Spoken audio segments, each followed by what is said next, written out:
আসলে তোরা বাংলাদেশে যারাই দর্শন করিস বা দর্শনে যারা যুক্ত আছিস, দর্শন এরকম খারাপই করিস, তোরা তো অমানুষের বাচ্চা, আমি জানি। তোরা একবার পারলে স্বরাষ্ট্রমন্ত্রীর মেয়েকে দর্শন করবি, একবার পারলে প্রধানমন্ত্রীর মেয়েকে দর্শন করবি, ঠিক আছে? এই প্রধানমন্ত্রীর মেয়েকে যখন দর্শন করা হবে না, স্বরাষ্ট্রমন্ত্রী এপি মিনিস্টারের মেয়েকে যখন দর্শন করা হবে, তখন দেখবেন আইন প্রণয়ন হতে আর বেশি দেরি লাগবে না। হ্যাঁ, ঠিকই আইন প্রণয়ন হয়ে যাবে, ঠিকই ফাঁসির কাজটা রেডি হয়ে যাবে, ঠিক আছে? কারণ আমরা তো হচ্ছি জনগণের মেয়ে মরতেছে, জনগণের মেয়ে দর্শন হচ্ছে। কারণ জনগণকে তো এসব লোকেরা, বাংলাদেশের ক্ষমতাধীন লোকেরা, এপি মিনিস্টাররা জনগণকে কিছুই মনে কেনা না। জনগণকে মনে করে জনগণ কি? হ্যাঁ, আমরা শুধু দেশের মধ্যে পুটকি মারা খেতে এসেছি, ঠিক আছে? আমরা জনগণ কিছু না, ঠিক আছে? ক্ষমতায় উঠে গেলে আমরা জনগণ কিছু না, ঠিক আছে? এখন কথা হচ্ছে যে এরা তো দেশটাকে মনে করে এদের বাপদাদার দেশ, এরা দেশটাকে মনে করে এদের বাপদাদার দেশ, জনগণ কিছু না, ঠিক আছে?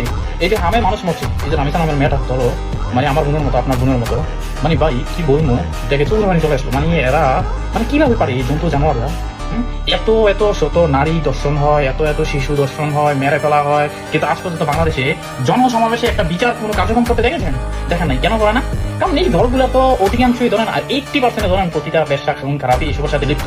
এরা আবার কিসের আইন প্রণয়ন করবে? এরা আবার কিসের এই বাংলাদেশে এইসব দিকে খবর দিবে? জনগণের মেয়ে দর্শন হোক মরে যাবে, এদের কিছু আসে যায় না, ঠিক আছে?